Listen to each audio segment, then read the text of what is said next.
No,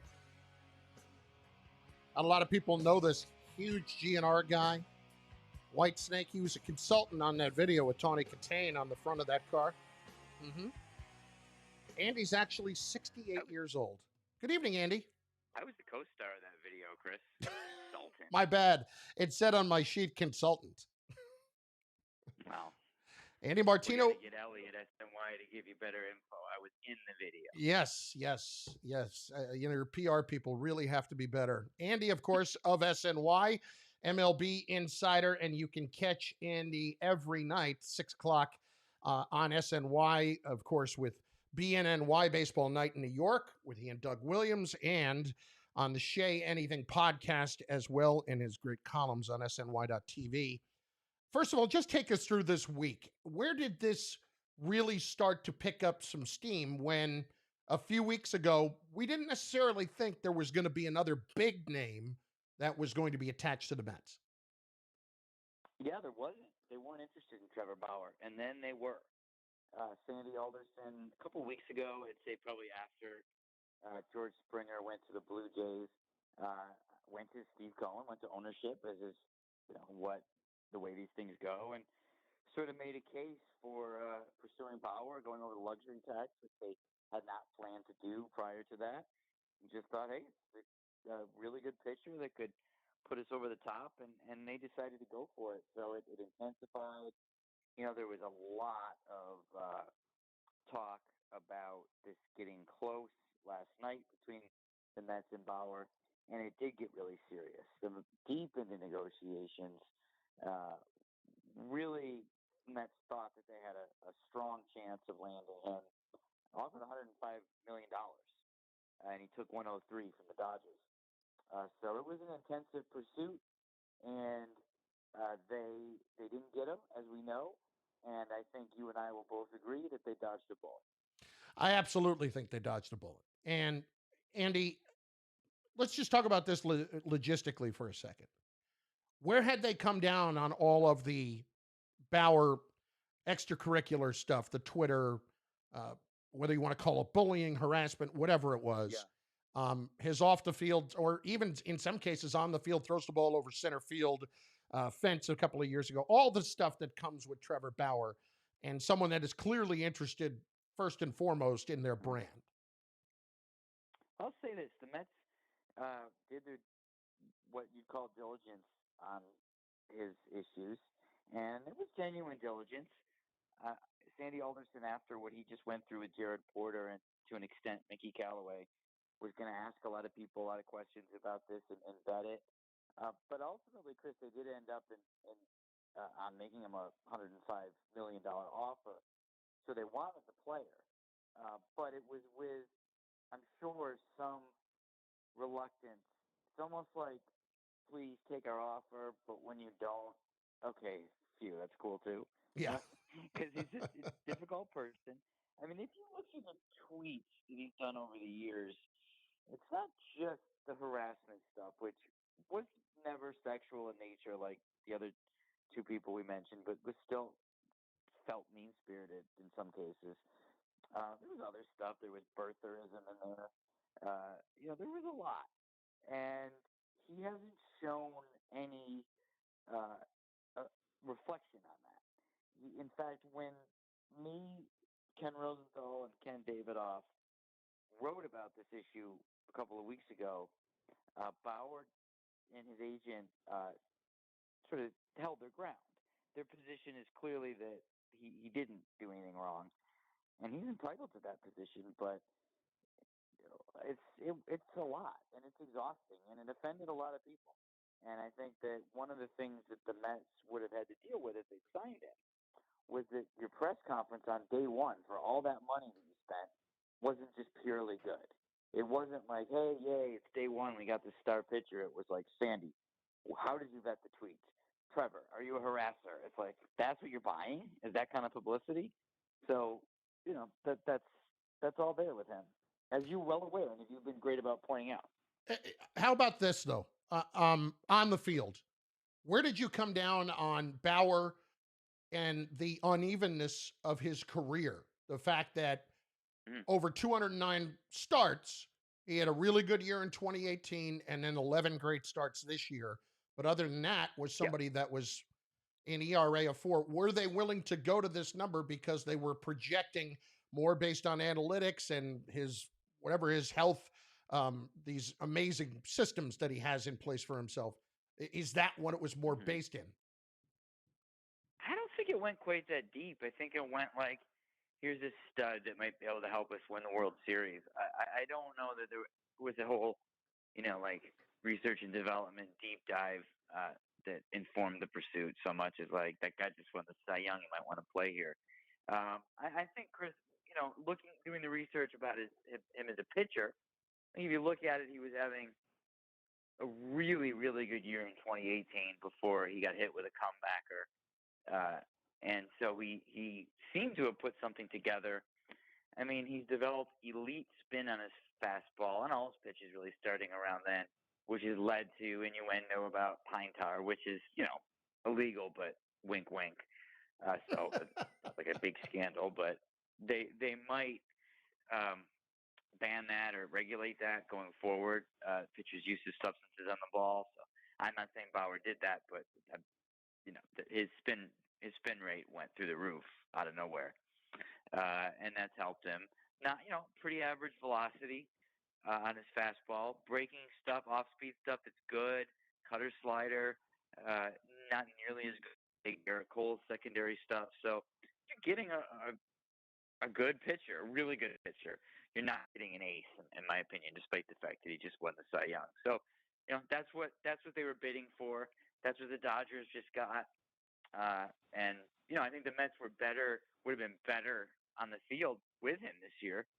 But I also think that now if they spread that money around on some pitching depth, bench pieces, maybe center field, maybe they're better off, even baseball wise.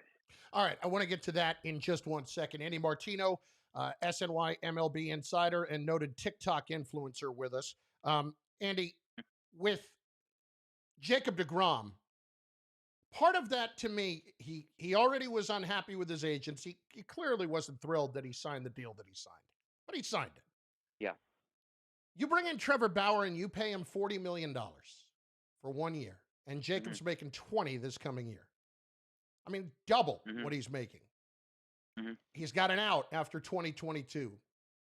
Knowing Jacob as you do, would it have rubbed him the wrong way? And I know it was a different regime that gave him that contract. That's a great question. On the one hand, I would say that players obviously, in many cases, define status by average annual salary. But on the other hand, and DeGrom is smart enough, I do think, to take it out on the agents that he already fired rather than Trevor Bauer. He probably understands that there's a different. I haven't talked to him about this, but I would guess that he understands different year, different context. He'd love to win a World Series. So I don't think it would have been a problem in the clubhouse so much as, by not getting Bauer, now maybe they can keep DeGrom, Yeah. keep a Stroman or a Syndergaard if they choose. If now they were going to give Bauer an opt out after year one, so no one thought this far ahead. I mean, they did, but like in public, we weren't thinking this far ahead. But so then after this season, they're going to lose. They lose control over Bauer, Stroman, and Syndergaard at one time, and then DeGrom a year later. So your whole rotation's opt out city. It's free agents up the wazoo. And now without Bauer, they can, if they want to secure DeGrom for more years, if they want to, as I said, sign one of those other guys, it's easier. Andy Martino with us. Okay, so what now? You mentioned defensive center fielder. Are we talking Jackie Bradley Jr.? Are we talking Jake Odorizzi? What are we looking at? Jake Odorizzi, not a center fielder, Chris. Oh, good Jackie point. Bradley Excellent is. point. Yes. See me? Aren't I just annoying? No, not in this. Not nearly as annoying as you think you are, at least in the moment. I thank you. I appreciate that. I would say that Jackie Bradley. I would report that Jackie Bradley is a maybe at best. Scott Boras looking for a big contract there, and the Mets are like, especially because they're not going to know anytime soon if there's going to be a DH. So Big they signed defining what? Bradley. Big, 50 million or what? Oh, more, I would think. Oh, I wow. mean, Okay. and I think they would be well justified to look at. I believe Michael Bourne 8 years ago, around he was 30 or 31, so he's right around Bradley's age. Got 4 years and 48, I think. So years later, when Bradley's a better center fielder and hits for more power, they would certainly want significantly more than Michael Bourne got way back then. Wow. I mean, you're talking. I'm not saying they're going to get it because I think that the market for Bradley is pretty narrow right now, but with some justification, I think, because of the whole package that you get with offense and defense with Bradley, and particularly his power. I mean, you're talking 15, 20 million a year, 5, 6 years, something like that. Wow. So Holy they'd cow. have to come way down for the Mets to do that. Yeah. Yeah. I would. Maybe they look. I don't know where he gets that, so you can want anything. I don't know if Sure. he's going to get it, but I think that's probably how they're looking at it. How about Odorizzi? They are not interested in Odorizzi. Oh, wow. Uh, Okay. yeah, they've been interested in Jake Arrieta a bit. They scouted him and liked what they Really? saw, I Okay. was told. Yeah, so that could be something. Mm-hmm. Nothing close there, but they were engaged on Odorizzi in December, and as soon as uh, they acquired Carlos Carrasco, obviously in the Lindor trade, that was Odorizzi's spot to the Mets. Odorizzi's not the back end 1 year deal guy necessarily. Is he like the mid rotation guy for 3 years, 2 3 years, and they've got that with Carrasco. So that's that. And but they're looking for pitching. Like they could still sign a couple of starters. If they don't get Bradley, I bet you they sign at least two major league starting pitchers, 1 year deals. Rich Hill or uh, you know uh, Arrieta, maybe Paxton. Although unfortunately for James Paxton, he's a great guy and a good pitcher. He threw a showcase a while ago, and not a whole lot of interest seemed to come out of that. So you worry about where he's at a little bit, I think. But the Mets are looking at guys like that, just particularly Odorizzi. But starting pitching. I know that Frazier's not here anymore. The Arrieta thing catches me off guard a little bit after he was the one that said, I'll put a dent in Todd Frazier's head or something like that. Well, He's he had his colorful. moment. I think he got into it. He's colorful. I think that's one of the things they would have to look at with him. They have to think real hard about what's he bringing into the clubhouse, and maybe it doesn't ultimately happen. But from a scouting standpoint, I know that Arrieta looked pretty good at his showcase. Andy Martino with us from SNY. A couple of more for you. Let's shift to the Yankees for a minute. What's your take on their offseason and how they've been? Have they gotten better, Andy? They've either gotten better or worse, Chris. And by that I mean, way to commit. Kluber, I know. And that's why I'm such a great columnist. I know how to take a hard stance and really stick with it.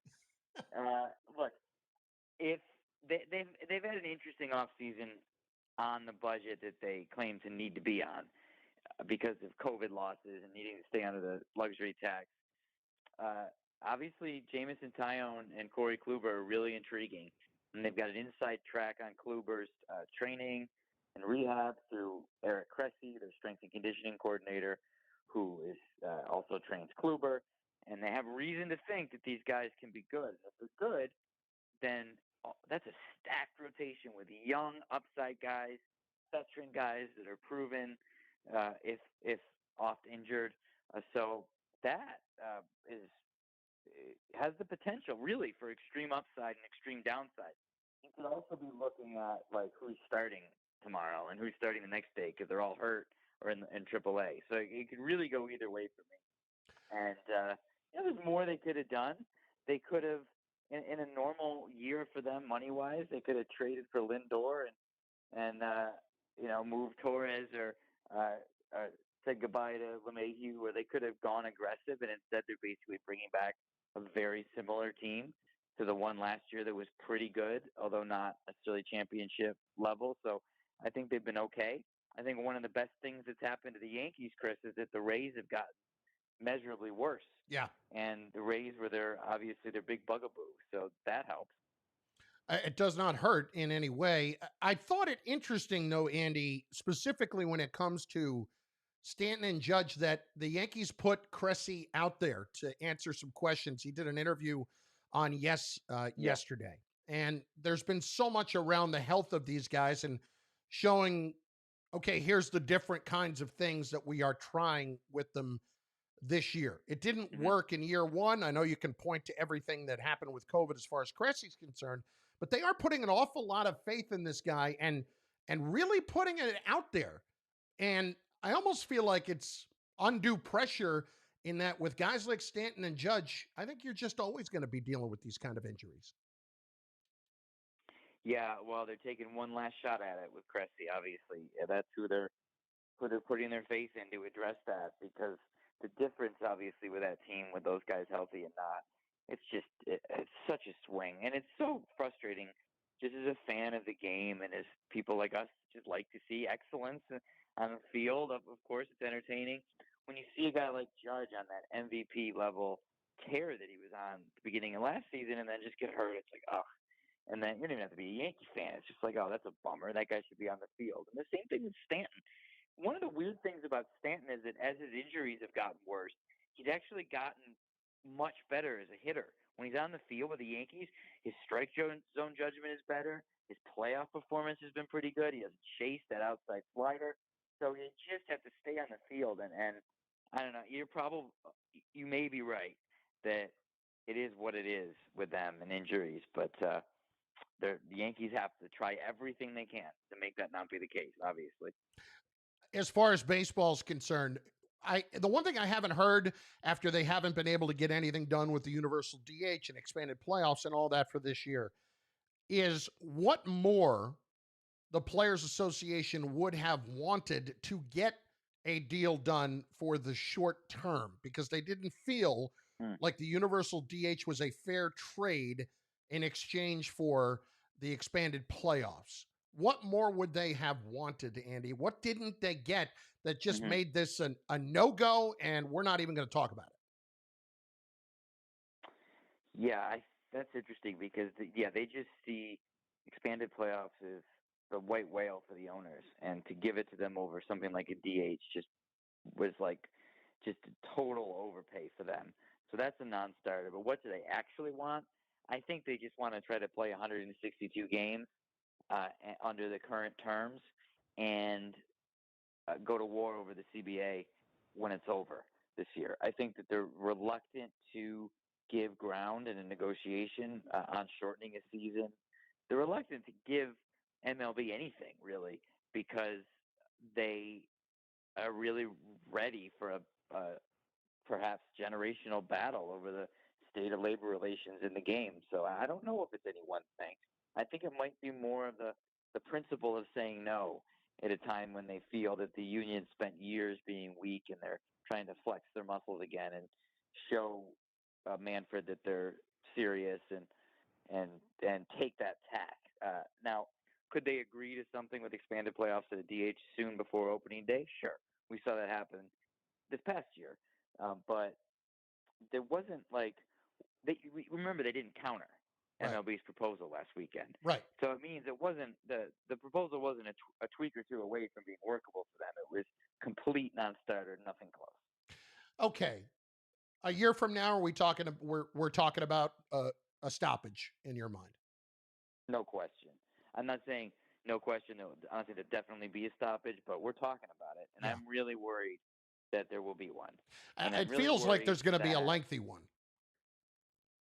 yeah, and imagine that coming off of two COVID tainted years.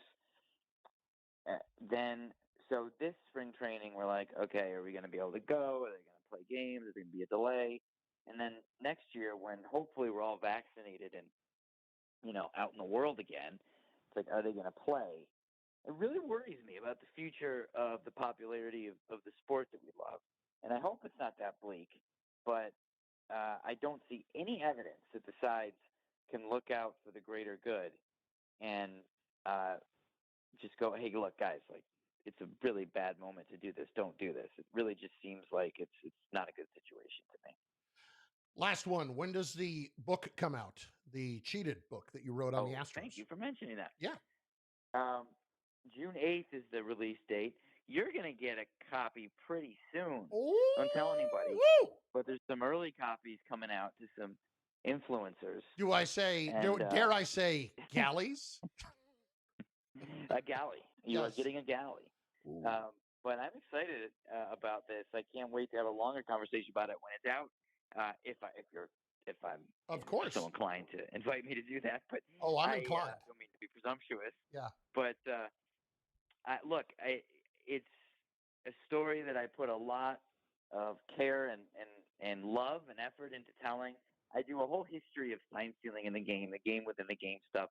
It's really not a gotcha thing about the Astros. I've got new stuff on what the Astros are up to that's beyond their understanding now of what they did. But what it really is like, here's how this whole thing happened over 100 years, and here's how Beltran and Cora and Hinch were special, and the Astros were different. And so it's a whole history of the game thing, too, that was a lot of fun to do. The name of the book is Cheated, the inside story of the Astros scandal and a colorful history of sign stealing, due out soon. And of course, we will have you on to promote it when that comes about, and as long as the cash shows up inside the galley. Good to talk to you. As it always. will. Well, it's a digital. They do digital galleys now. Like they don't waste all the paper. Right. So you get a PDF. So I'll have to Venmo you the bribe. Would be the 21st thing. Any way we have to do it is fine. Venmo, PayPal, whatever you got to do. Cash App, I'm good. Andy, thank you for the insight as usual, and have an outstanding weekend. Thank you for having me. You have a good weekend too, Chris. You too. Andy Martino of SNY, of course. Check out him on Twitter at MartinoNYC. And listen, you can say what you want. Among the insiders in this town, Andy's as smart as they come and as good as they come. And he, of course, is on BNNY Monday through Friday. Baseball Night in New York on SNY, 6 o'clock. Get all the latest Mets news, Yankee news as well. Baseball news, the man is plugged in. 800-919-3776. Oh, more breaking news regarding Kevin Durant. That is coming up in moments. It's Carlin. Did I stutter? On 98.7 ESPN. The Max Kellerman Show. Kyrie Irving is the best show in basketball. Best show in basketball. Any level of basketball, anywhere around the world. And when your two best defenders on the other team are two best in the league, and they have their hands full because you got one guy on KD and the other on James Harden, who's on Kyrie? I mean, the Nets can kill you 1,000. I always like to screw around with Andy for our friends on the stream. He's a good guy, good friend, and he really, truly is plugged in as it gets. But I always like to throw something a little bit different on his screen just because he's funny. To create an award-winning brew for the everyday pioneer. Head to any ShopRite liquor stores, Peterson's Wine Unlimited in Westfield, or Shoppers Vineyard in Clifton. Look for Klossdollar displays to get great things original, dry hopped, and grapefruit. Visit klossdollar.us and follow them on social media for more info. Klossdollar, taste full life. Must be 21 or older. Imported by Radaburger Group USA, Norwalk, Connecticut. Always enjoy responsibly. Resorts World Catskills celebrates some of the biggest games, brightest stars. Joe Namath, he was more game manager than gunslinger on Super Sunday and didn't throw a touchdown in the Jets' historic upset of the Baltimore Colts in Super Bowl III. Broadway Joe delivered on his epic pregame guarantee and changed the course of pro football history. Presented by Resorts World Catskills, featuring live table games, sports betting, all-suite hotel rooms, and thousands of slots. Resorts World Catskills, only 90 minutes from New York City. So close. Hey, it's Michael K. Tune in for my show Monday through Friday, 3 p.m. to 7 p.m., presented by Geico. 15 minutes could save you 15% or more on car insurance. Visit geico.com today. See how much you could save. You can't miss a moment with Greeny. Someone asked me, Greeny, if the Jets had the first pick in the draft, would you want them to trade that for Deshaun Watson? And my answer could not be more definitive. The answer is absolutely yes. Trevor Lawrence has... Hey, who called Andy? But he's got a long way to go to be as good as... You did, right? He just texted me. He said, hey, can you tell your producer I'm sorry I picked up and said hi, Jacob, because I'm tired, and Jacob is the MLB radio guy who reached out. I felt bad. I'm like, no, his name is Jacob. That's awesome. I think he answered. Not taking that gig in the testing lab at the deodorant company. Raise your arm, please. I was going to answer. Oh, I man. was going to call him, but I was like, Jacob was like, I already know who he is. So I was like, all right, fine. Go ahead, Jacob. Way to a lifetime of saving. Funny because he said the exact thing. He said 9A. So go to Amerisave.com now. Lower mortgage rates mean higher savings. Call Anyway, 866-514-SAVE. he apologizes because he thought he called you the wrong name. Equal housing lender. License. You can tell him it's okay. Hindsight is 2020, and 2020 was a brutal year that for most of it felt out of control. But you know how you can be in control? You can be in control of your job, your career. Yes. In 2020, my computer career helped more people start IT careers than ever. Don't look back with 2020 hindsight next year and see yourself in that 2020 job. Take control. Go to mycomputercareer.edu and take the free career evaluation. It's not rocket science. It's mycomputercareer.edu. Does anybody want breakfast? Guys, let's go. I'm leaving for McDonald's in 5 seconds. Why do you start with that? The Breakfast Stampede meal. It's only at McDonald's, where there's a meal for every morning. Enjoy a breakfast bundle. Pair hash browns with your choice of a sausage biscuit, sausage McMuffin, or McChicken biscuit for just $3. Only at McDonald's. Price and participation may vary. You got 30 seconds. Okay. Mornings with DCR. Joe Namath. There's a quarterback in Houston who claims he wants out. Deshaun Watson. If you're the Jets and you're Joe Douglas, do you have to make that priority number one? He looks further along than most of the quarterbacks, including Sam, no doubt about it. Those guys are going to make the decision in that office up there, and I hope they make the right decision, and I want to see us win. Pietro, Canty, and Rothenberg. Weekday mornings from 5 to 8 a.m. on 98.7 ESPN.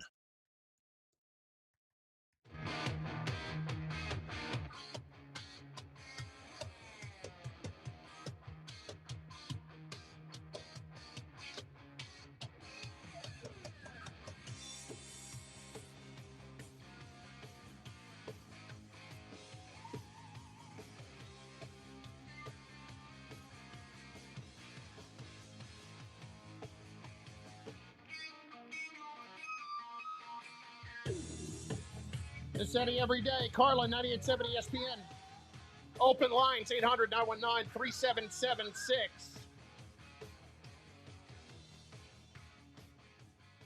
Or breaking news on Kevin Durant. Breaking news. He's not playing, or he is playing tonight. He didn't start. They pulled him from the lineup because of COVID protocol.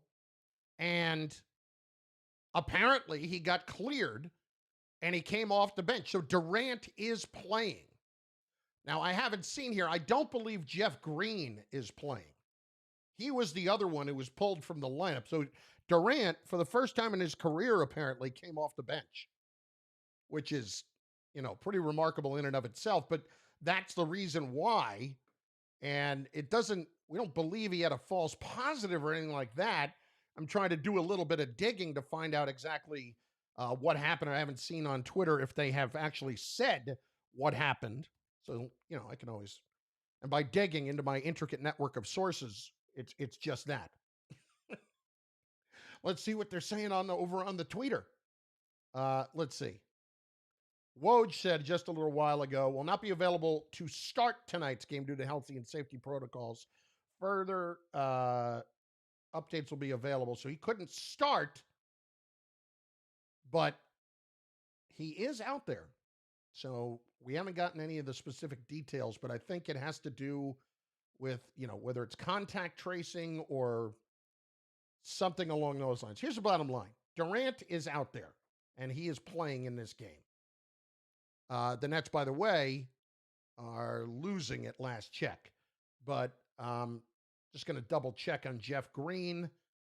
He has played in the game, so not sure who it is. We'll see. 800-919-3776.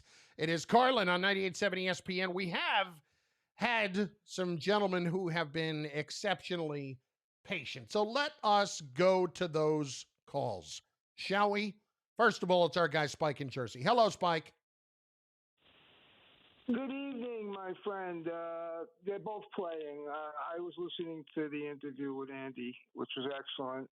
And they were in. They were in. The next thing, they had their arm around each other. Yeah. And I don't know what couldn't listen to it, but they might have just taken one of those quick tests, and they cleared them. But who knows with this whole thing? Meanwhile, they play no defense, no matter who's on the floor. Well, And we'll that's a talk about problem, that and as I've detailed that quite a bit. Yeah, there's 4.5 minutes left in the second quarter, and they've given up 58 points.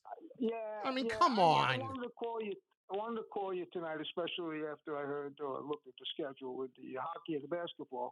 That's always a bit of a miss when you're not on, but I understand the schedule. So I said I wanted to go bet the over in the end, but you can't win them all, and who knows if that'll happen. So two quick things. Yeah. One, Rutgers, it looks like they're back in the mix for the tournament. You'd agree? Yeah, absolutely. They've won 4 in a row. They're playing much better.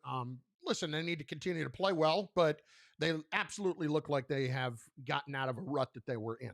And I like the fact that they didn't even play their best last night and still found a way to win. Absolutely, that's a great sign. And just for a little levity and a good laugh, you get this. Some of the people listening won't. So Brian gets on the phone, and I said to him, well, "You must feel good about Bauer." And my joke was, if the headline came out and it said New York gets Bauer, I was going back 75 years, and maybe it was Hank Bauer. I mean. You'll get it, but because you know who it is. But the truth is, you can't pay that guy that kind of money. It's ridiculous. I heard it's bigger. I think Kay said it's bigger than the whole Pirate payroll. Yeah, I mean it's absurd. It's absolutely absurd. To even really suggest anyway, giving him that kind of money is absolutely absurd, Spike. Thanks for the call. If you're going to pay him that amount of money, and the Dodgers are giving him $85 million in the first 2 years of the deal. $85 million?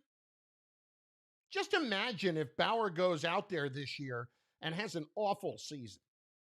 Imagine if he pitches to an ERA of 4.75. Like, that's not what you're signing up for when you shell out that kind of money. It's just not. Sal's in Valley Stream next, 98.7 ESPN. Oh, no. Sal.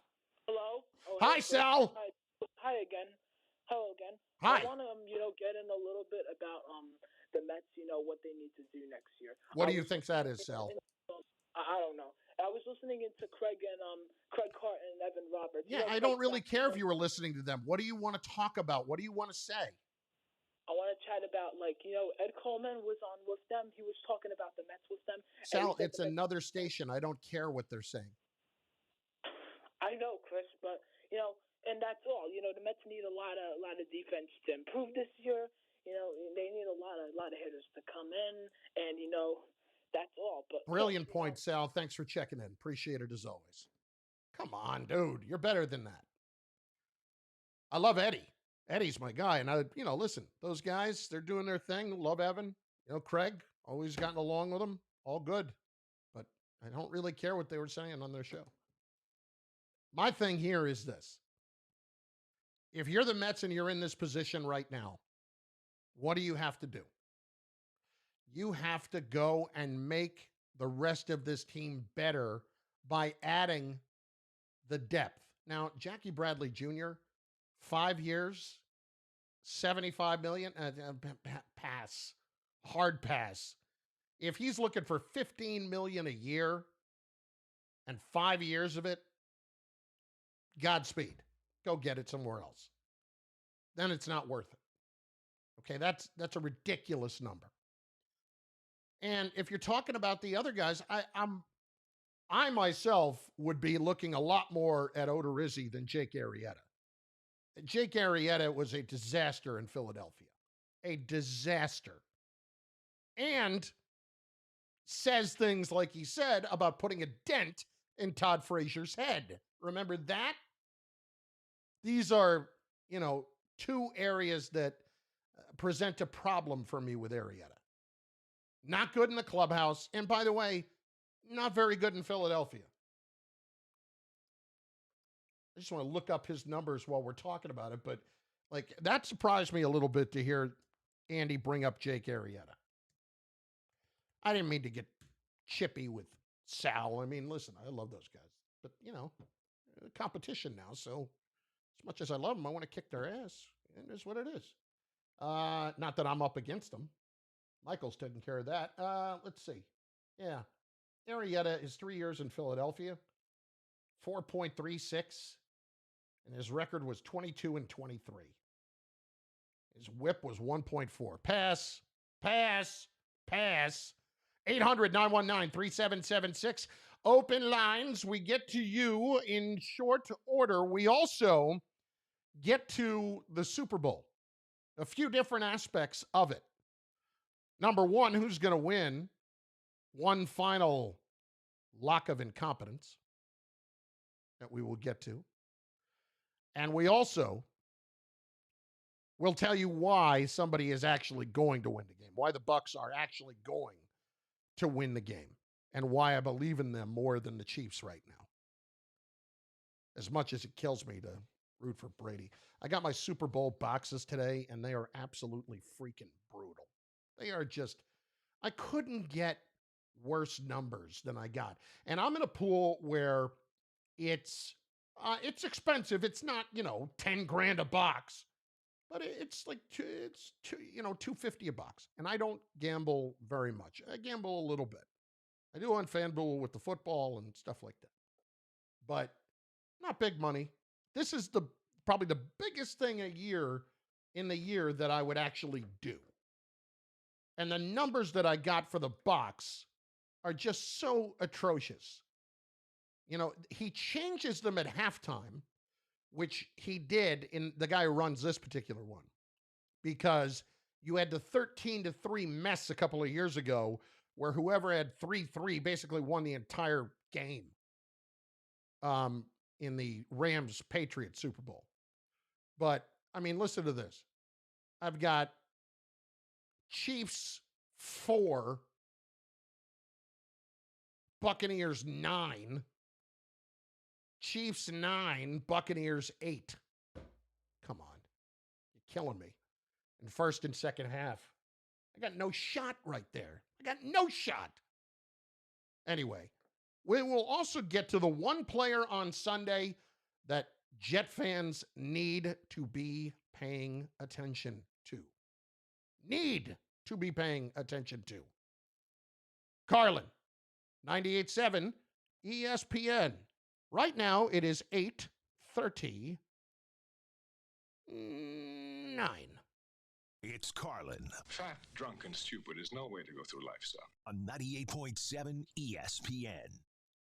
The Michael K. Show is on. Trevor Bauer has made a decision that he was going to sign with the Los Angeles Dodgers. I will tell Met fans this. There's two things to feel great about. You got yourself an owner in Steve Cohen that doesn't give a damn about the luxury tax threshold. Number two, with Trevor Bauer's social media antagonistic tendencies and the uncertainty whether this guy is a long-term great pitcher, I think you might have dodged the bullet. Don't miss the Michael K. Show. Weekdays at 3 on 98.7 ESPN. Does anybody want breakfast? Guys, let's go. I'm leaving for McDonald's in 5 seconds. Why did you start with that? The Breakfast Stampede Meal. It's only at McDonald's, where there's a meal for every morning. Enjoy a breakfast bundle. Pair hash browns with your choice of a sausage biscuit, sausage McMuffin, or McChicken biscuit for just $3. Only at McDonald's. Price and participation may vary. Ba-da-ba-ba-ba. The Bart and Hahn Show. If not for Emmanuel Quickly, who's from Kentucky, they took him at 25. People thought he was a second-round pick. This kid's pushing to be a starter. It's a matter of time, in my opinion. Yeah. He's going to be a starter on this team. He's one of the top-scoring rookies in the league right now. In fact, he's the highest-scoring in the fourth quarter, in crunch time. He's getting it done when it matters most. That's why he's in the conversation. But so far, he has saved that draft. Bart Scott and Alan Hahn. Weekdays at noon on 98.7 ESPN. Introducing Money Dots, a new game from the New York Lottery. Only $1 to play. And if you match with a dot, you win money. It's that simple. Want to know if you've won? Just check in store or watch the Quick Draw live show on our mobile app. Money Dots from the New York Lottery. Look for it where Quick Draw is played. Must be 18 years or older to purchase a lottery ticket. You must be 21 years or older to purchase a Quick Draw ticket where alcoholic beverages are served. Please play responsibly. Sports fan, there's a new player in the sports wagering game just in time for this Sunday's game. And that new player is Typical Sport. Typical has something great for you. Right now, you can get a 100% deposit match up to $750. Is this the best sportsbook offer? 2 minutes. You decide. Visit Typical.com today to claim your welcome bonus of up to $750. That's TIPICO.com. Or you can download the Typical Sportsbook app on your Android or iOS device. Typical Sportsbook. Let's make this interesting. Players must be physically present in New Jersey. Gambling problem? Call 1-800-GAMBLER. Guys, waking up over and over to pee is not okay. But now, you can reduce those nighttime bathroom trips with the ingredients in Super Beta Prostate P3 Advanced. We're talking about less urges to pee at night, less bathroom trips during the day, and better bladder emptying. It's like taking 3 prostate supplements in one. You can try a full 30-day bottle of P3 Advanced. Free. Just pay shipping and handling. No strings attached, no obligations, and no commitments to buy. This is a 30-day supply, absolutely free. Call 1-800-476-5720. Super Beta Prostate is the best-selling brand in major retailers like Walmart. But for this no-strings-attached free bottle, you must call now. Call 1-800-476-5720. Don't miss out on this unprecedented free offer. Call 1-800-476-5720. 1-800-476-5720. 98.7 ESPN and the undefeated celebrate. 30 seconds. Lift every voice and sing. On February 4th, 2007, Tony Dungy and Lovie Smith became the first African-American head coaches to coach in the Super Bowl, with Dungy's Colts taking on Lovie's Bears, in a game which also featured a legendary halftime performance by Prince. Peyton Manning led the Colts to a 29-17 victory, winning the Colts' first title in 36 years. Celebrating Black history on 98.7 ESPN.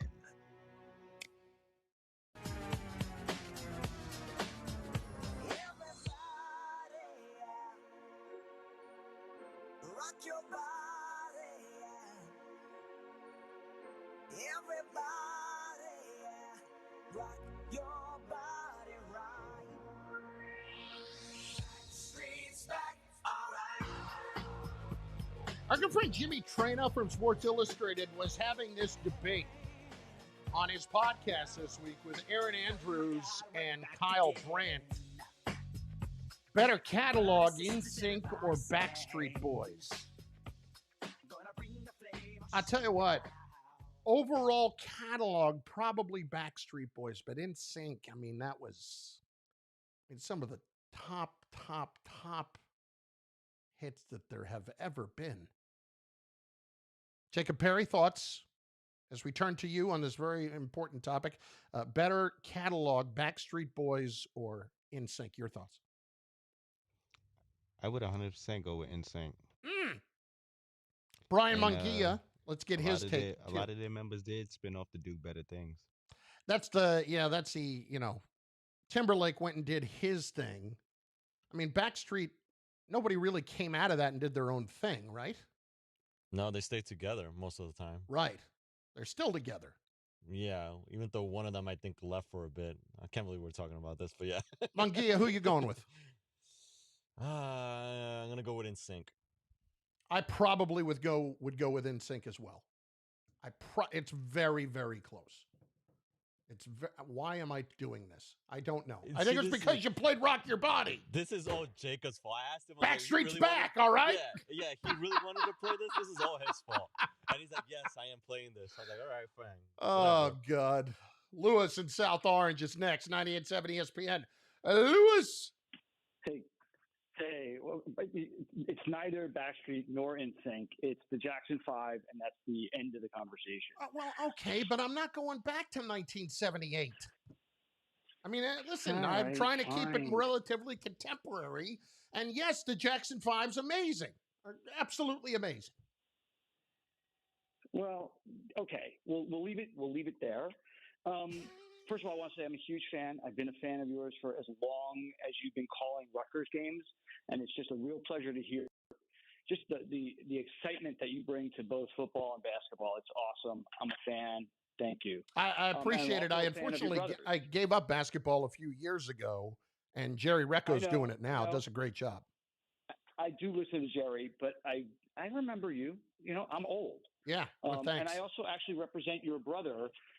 My PR firm represents Dan, so I'm a Oh, big really? fan of the Carlins across the board. My brother Dan, who has World Yeah, yeah. Clinic and is doctor and making us all look bad.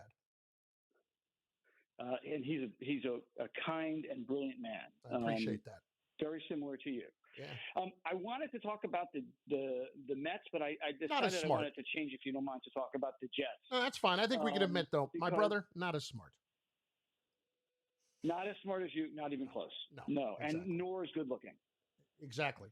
Yeah. The only thin one in the family. The idea of trading 3 first-round draft picks for Deshaun Watson conceptually sounds good, but if you traded Deshaun Watson for Nick Mangold, DeBrickashaw Ferguson, and Darrelle Revis, is that the trade you want to make? I get what you're saying. I do. But if the Jets had had a quarterback of that level at the time, you could argue that they would have been better off for the long term. You could absolutely argue that that's the case. I get it. I just, it's 3 first. If it's 2, I'm all in. 3, it's so much. It's so much because they're not going to not be in the top 10 next year in 2022. Mm-hmm. So you're giving up another basically lottery pick, and that's a lot to give Well, up. here's the thing. I mean, if you can somehow navigate this to the point where you're giving up the 2 this year, the number, in other words, both picks, the number 2 overall and later on, I have to be able to sell the Texans on not giving up the higher of the 2 next year. I have to find, I was thinking about this today. Like, the Jets are going to be a top 10 pick next year. So I can't sit there and tell you, if I'm the Texans, that I absolutely have to have the first one next year. I get it, but I think if I'm the Jets, if I'm giving up those other 2, I should be able to sell you on the lesser of the 2 picks for next season. And no Quinnen Williams, right? You can't give him up too. Then it's like, what's the point? Then you're giving up your best player on the team. It's just too much. For me, as a Jets fan, it's too much. Yeah, I understand. But the other thing that you have to keep in mind is you are making the assumption that you're going to hit on all 3. Like, what if I said, to your point, all right, I'll give you Darren Lee, I'll give you Calvin Pryor, and I'll give you D. Milner. I mean, those were 3 first-round picks too. I think probably the truth is obviously somewhere in between. Right. And that's Joe Douglas's job to figure out, like, what is the calculus here? Yeah. I'm not smart enough. I'm just a fan. I'm just worried. And that worried isn't, I'm not worried. I'm concerned. I have other things that I worry about. I'm concerned as a fan. I appreciate that, Lewis, and I understand it. Thanks for the call. It's one of those things that when you look at it from that standpoint, there's no doubt that it's a lot, but there's a reason it's a lot. It is a quarterback just entering his prime, already locked up at what you would absolutely consider to be reasonable numbers. And you're doing it for the betterment of the long term, not just the short term, the long term with this organization. I would absolutely do that. 800-919-3776. Boys, we're short of break, right? I need to take one, don't I? All right, good talk. You're good. Oh, I'm good. All right. Ace in Harrison, New Jersey. Ace, what's up, baby? Let's roll. Ace up next on the phones. Ace is in Harrison. What's going on, dude? How are you? I'm good. How are you? I'm great. What do you got for me? So I saw an article today on ESPN.com about the enemy and this offense that he's been a part of and he's helped create. And the fact that he got passed over again for a job, it just has me thinking, is he just a bad interview? Is he getting the opportunity and then just blowing the interview? Or I think that if no team would take a stab at it. If you went and watched what he had to say this week at the Super Bowl and listened to everything that he was articulating, I don't know how you could think this guy is a bad interview. I think there are two things that have worked against him. Number one, the idea that Andy Reid calls the plays there, which is absolute garbage, that it would work against him because Andy Reid called the plays there when Doug Peterson was the offensive coordinator. He got a job, and he did it when Matt Nagy was the offensive coordinator, and he got a job. Secondly, I think it, frankly, the last 2 years has a lot to do with the Chiefs' success because teams want to have their coach in place before the Super Bowl. They want to be hitting the ground running toward the offseason, and I think the longer that you're unavailable, the more difficult it is. I don't think it's bad interviewing. I think that plays a role in it. Okay, because I was just thinking, I mean, if Watson, if all it took for him to stay in Houston is at least just give the guy an interview when he gets there and he's just in the room, I mean, is it just that he's not buckling under the pressure, but is he just saying the wrong things where somebody says, okay, you could be a good coordinator, we just don't see you as that head coaching material? Because it just blows my mind he's still not a head guy somewhere. Yeah, I'm bothered by the fact that he's not, and thanks for the call. He absolutely should be, but my problem with it is simply that if you're Eric Bieniemy, you have to be looking at yourself in the mirror, what's going on here? And I think it's probably one of those two things, and those aren't fair because I am sure that he has gone and talked to his people, like everybody's got their guys in the league, right? You're going to go and you're going to talk to them about how you're handling interviews, what you're doing right, what you're doing wrong. And if Bieniemy knew that he was a bad interview, he would have already fixed that by now. And you listen to the guy talk for 5 minutes, you know he's not a bad interview. You just know it. These guys love playing for him. It's stupid that he's not a head coach yet. And I think the thing that really works against him the most is the fact that the Chiefs have gone deep the last 2 years and gone to the Super Bowl. I think they have to completely revamp this hiring process. They've gone through and tried to motivate teams by offering draft picks. And that's actually, I don't know if it's helped a little bit, but we saw the first rewards of that this year when the Jets hired Robert Saleh, and I think a couple of the executives as well. But if you're Bieniemy, you deserve an opportunity. Derek in Manhattan is next, 98.7 ESPN. Derek, how are you? Hey, Chris, how you doing, man? I'm good. How you doing? I'm okay. Yeah, Chris, listen, I'm thinking the Jets. I want to talk about the Jets real quick. I know Deshaun Watson, he's a good quarterback. Everybody knows he's a good quarterback. But I feel like that we shouldn't be giving up 3 first-round picks for him. I mean, when the Jets was actually good, we had a solid O-line, and that's what people forgot. We had Ferguson and Nick Mangold, and we had the running game. I'd rather take that second pick and draft that guy, Penny, from Oregon, and put him on the opposite end of Becton and sign somebody else for the guards position and run the ball, ground and pound. And keep Sam Darnold. Just keep him as a game manager. That's it. For me right now, if I don't believe in Zach Wilson or Trey Lance or Justin Fields, I don't know that I'm drafting a right tackle that I'm going to have to pay a ton of money to because you don't necessarily need 2 stars on the offensive line. But I would also say this at the tackle positions. I think you need a really good left tackle, and I think you need a very good right tackle. I don't think you need 2 stars there. But I would look at it, and thanks for the call, Derek, as maximizing my return for that second overall pick if I'm keeping it. We'll get to the Super Bowl in just a few minutes. Your Super Bowl picks. A couple of prop bets you really need to look at. I'll get to that too. And more on Trevor Bauer not coming to the Mets. Carlin, 98.7 ESPN.